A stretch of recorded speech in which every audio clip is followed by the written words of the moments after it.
آج ہمیں اس بات کا دکھ ہے، اس بات کی شکایت ہے کہ بیٹیوں کے ساتھ ظلم کیا جاتا ہے،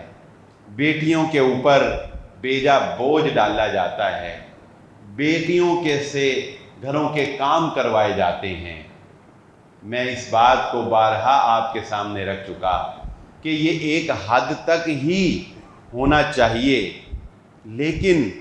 جب میں نے قرآن و سنت کو پڑھا تو مجھے پتہ چلا کہ محمد الرسول اللہ صلی اللہ علیہ وآلہ وسلم کی بیٹی حضرت فاطمہ، ان کے گھر کے حالات کیا تھے۔ اپنے خامند علی کے گھر میں آٹے کی چکی بھی حضرت فاطمہ اپنے ہاتھوں سے پیستی تھی، اور اس چکی کے پیسنے کی وجہ سے ان کے ہاتھوں پہ چھالے بن گئے۔ اپنے خامند کے گھر پینے کا صاف پانی سیدہ خاتون جنت کی سردار خاتون اپنے کندھے پر مشکیزہ ڈال کر لاتی تھی، اور اس مشکیزے کے نشان ان کے جسم پہ پڑ گئے،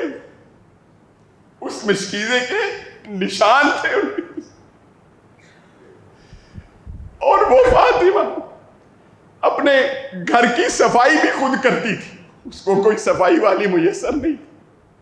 وہ اپنے گھر کے کپڑے بھی خود دھوتی تھی، اور اس سب کے باوجود اس کے بابا کو اللہ نے وہ طاقت دی تھی کہ وہ اپنے لبوں کو جنبش دیتے تو اللہ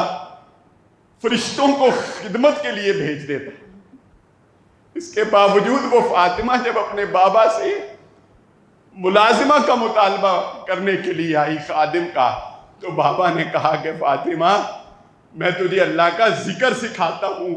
یہ پڑھ لیا کر، اپنے خامن کے گھر کی خدمت خود ہی کیا کر۔